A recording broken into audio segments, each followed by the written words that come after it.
Hola de nuevo, soy el profesor Jorge Cervilla y tenemos hoy el tema de trastornos de la conducta alimentaria, que es un tipo de trastorno de una conducta fisiológica. Como veremos, también tenemos trastornos de tipo sexual y trastornos del sueño, que sería lo que completarían los trastornos de las funciones fisiológicas y que veremos en temas más adelante. El concepto de TCA, de trastorno de la conducta alimentaria, es un concepto en general complejo. Son pacientes graves, en general difíciles de ayudar porque a veces no tienen conciencia de enfermedad o porque sencillamente no quieren que se les ayude, y que consiste fundamentalmente en una alteración grave de los hábitos habituales de comida y de control del peso. Hay una gran anormalidad en ese tipo de elementos, tanto en la autoalimentación como en el control del peso, en la autoimagen, etcétera. Es un problema que trasciende a la medicina, no es solamente un problema físico, sino que se convierte también en un problema social y en un problema familiar y en un problema psicológico.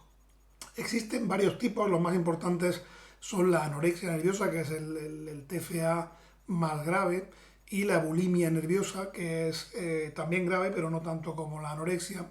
Y luego hay otros de menor importancia, aunque también pueden ser en algunos casos de alguna gravedad, como es el trastorno evitativo restrictivo, o el trastorno de rumiación, regurgitación, o el trastorno la pica, que es un trastorno de alimentación de objetos o de elementos no comestibles. Nos centraremos en la anorexia y en la bulimia, y existen evidentemente diferencias entre ambos. Por ejemplo, la anorexia es algo menos frecuente. También hemos dicho antes que es algo más grave, y epidemiológicamente es más frecuente en mujeres que en hombres, algo que también ocurre, y de hecho en más medida, en la bulimia. Aproximadamente la prevalencia el riesgo vital de tener anorexia es el 1% de la población, de las mujeres, y aproximadamente algo menos del 0,3-0,4% de los hombres.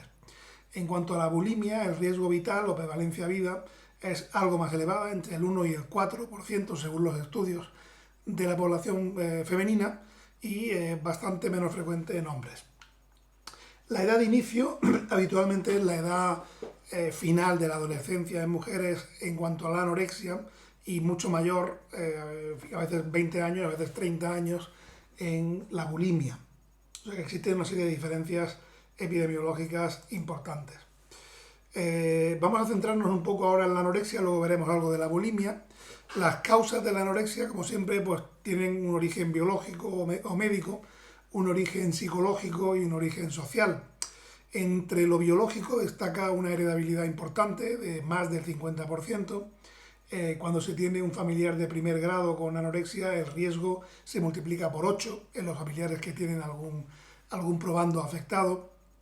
Desde el punto de vista cerebral, los estudios de neuroimagen demuestran una hipoperfusión, una hipofunción a nivel frontal, y desde el punto de vista neuroquímico hay una disregulación, una alteración de la serotonina, que evidentemente tiene mucho que ver con elementos de la alimentación, en concreto la serotonina actuando en sus receptores postsinápticos 1B, pues determina la sensación de saciedad, en los 2C determina la frecuencia de alimentación, y en el 3 determina la sensación de asco o de vómito. O sea que realmente, pues, tener una alteración serotonérgica repercute al menos en esas tres áreas en función de su actuación.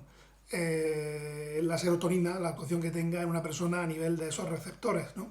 También los fármacos que actúan en esos receptores pues pueden modificar esas tendencias.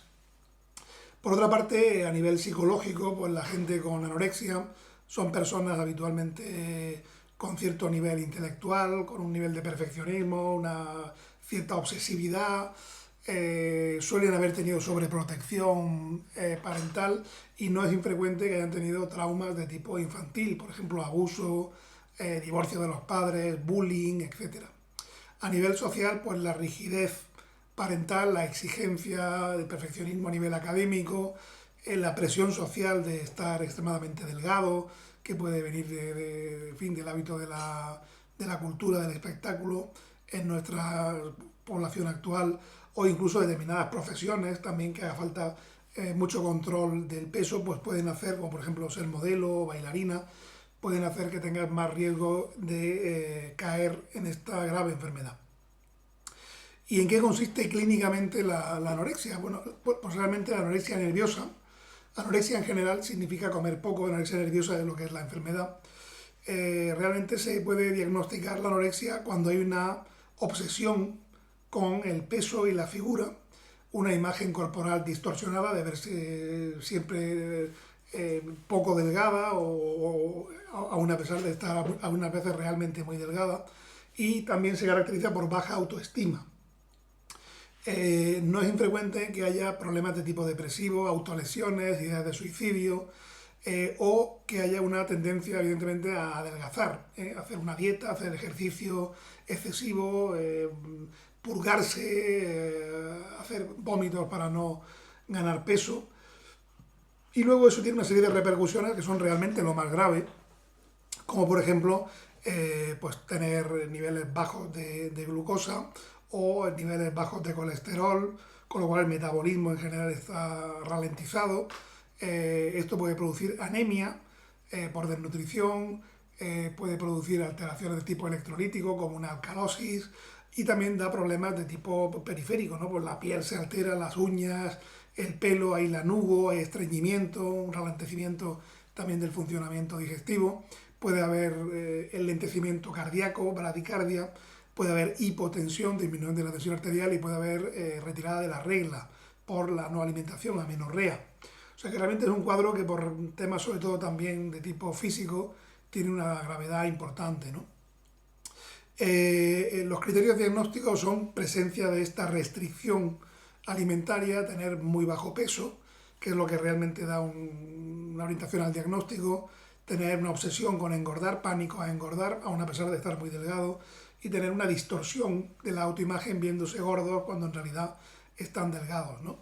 Hay de dos tipos, un tipo restrictivo, que es el de no comer, que es más frecuente, y un tipo que de vez en cuando combina con la restricción momentos de atracón y purga, que es algo pues más infrecuente, pero que también puede ocurrir.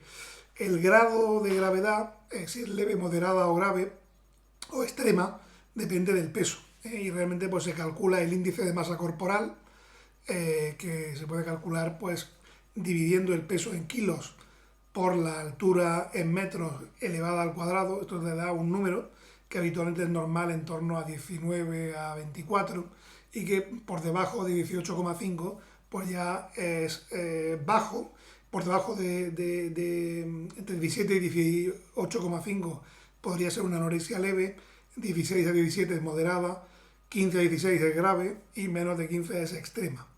El pronóstico de la anorexia no siempre es bueno, la mitad aproximadamente se recuperan, hay una cuarta parte que se recuperan con cierta dificultad, pero que suelen salir adelante, y hay una cuarta parte que puede ser más grave y que tienen problemas más crónicos, y realmente la mortalidad, sobre todo por no comer, por inanición y todas las consecuencias metabólicas que hemos visto antes, pues no es leve, puede haber una mortalidad, a veces también por suicidio, que es menos frecuente, pero sobre todo por razones de bajo metabolismo por el peso, habiendo una mortalidad anual por cada año, hay un 0,5% de las personas con anorexia que anualmente mueren. O sea que realmente lo importante es sacar a la persona de esa enfermedad para evitar ese riesgo. El tratamiento es un tratamiento multidisciplinar en el que hay que envolver a endocrinos, hay que meter a intensivistas, medicina interna para ganar peso, y también psiquiatras, psicólogos para hacer sobre todo psicoterapia y dar fármacos pues, de tipo sobre todo antidepresivo y SRS para regular a veces la serotonina y evitar problemas de tipo adictivo, de tipo, bien sea por deporte u otro tipo, o de tipo obsesivo que pueden emerger. En cuanto a la bulimia, las causas son parecidas, pero no todas son iguales. Tiene una heredabilidad parecida a la anorexia, el 50-70%, es más frecuente en mujeres, aún más que en anorexia. La edad puede llegar a iniciarse tan tarde como los 40 años, siendo la media en torno a los 20-25 años. Y es más frecuente en gente con problemas de diabetes, que ya tienen problemas de control de peso, diabetes tipo 1, o con gente con obesidad infantil o con menarquia, con la llegada de la regla demasiado temprana. A nivel psicológico, pues también hay rasgos de obsesividad, puede haber riesgo de haber tenido un abuso sexual en la infancia, que no es infrecuente en ese tipo de pacientes, o una gran conflictividad familiar y una tendencia también a la baja autoestima y al perfeccionismo, como también ocurría en la anorexia. Es un problema más de países desarrollados, como también ocurre en anorexia a nivel social. La presión mediática por el control del peso también es muy importante, y la ocupación, como veíamos también en anorexia, pues también es importante en determinadas profesiones como ser monitora de gimnasio, etcétera, ¿no? En cuanto a la clínica, pues es un poco distinta a la anorexia. Aquí lo que predomina habitualmente son atracones de tipo recurrente, con una cierta culpabilidad posterior y tendencia luego pues a la expulsión. Hay una compensación exagerada de ese atracón, pues bien sea por vómitos o por purga o por ejercicio. Hay una preocupación con el peso y la figura, y el índice de masa corporal no es tan bajo, suele estar bajo, pero no tiene por qué estar tan bajo como en anorexia. Son pacientes menos delgados. Lo que es muy típico es una personalidad tipo TLP, tipo inestable, que suele ser en muchos casos comórbida con la bulimia. Puede emerger problemas de ansiedad, depresión, con esta baja autoestima y este riesgo a la impulsividad, a dañarse a sí mismo por la autoculpabilidad o por la baja autoestima, y también riesgo importante de adicciones. Habitualmente se asocia a ejercicio físico exagerado y a rituales alimentarios, como digo, combinación de tipo atracón con compensaciones para disminuir el peso exageradas, ¿no? Realmente es un problema del descontrol de la conducta alimentaria. El pronóstico es algo mejor que en anorexia, suele haber complicaciones físicas menos graves porque no hay tanta inanición. Suele haber, no obstante, un porcentaje alto que se cronifican, sobre todo porque hay un trastorno de personalidad, sobre todo tipo TLP, comórbido, y en la baja autoestima, que a veces pues, conlleva problemas de tipo depresivo, ¿no? El tratamiento de la bulimia, pues sobre todo es evitar complicaciones físicas. A veces se dan ISRS, sobre todo fluoxetina en dosis muy altas, que controla el problema de atracones por la regulación serotonérgica que causa, y tratar la comorbilidad de tipo adictivo, de tipo trastorno de personalidad que pueda haber, sobre todo con psicoterapia de tipo cognitivo-conductual. Los puntos clave de este tema pues son que hay varios tipos de trastornos de la conducta alimentaria. Los más frecuentes, el más grave, anorexia nerviosa, algo más frecuente, menos grave, la bulimia. Es un problema de donde abunda la comida, de una patología de las sociedades actuales, sobre todo ricas. La anorexia nerviosa es más grave y más precoz. La bulimia es más tardía y algo menos grave, aunque puede ser también grave en algunos casos. Y el trastorno pues predomina lo psicoterapéutico y lo físico, sobre todo en el caso de la anorexia, de salvar el peso y recuperar la estabilidad metabólica de la persona. Muchas gracias.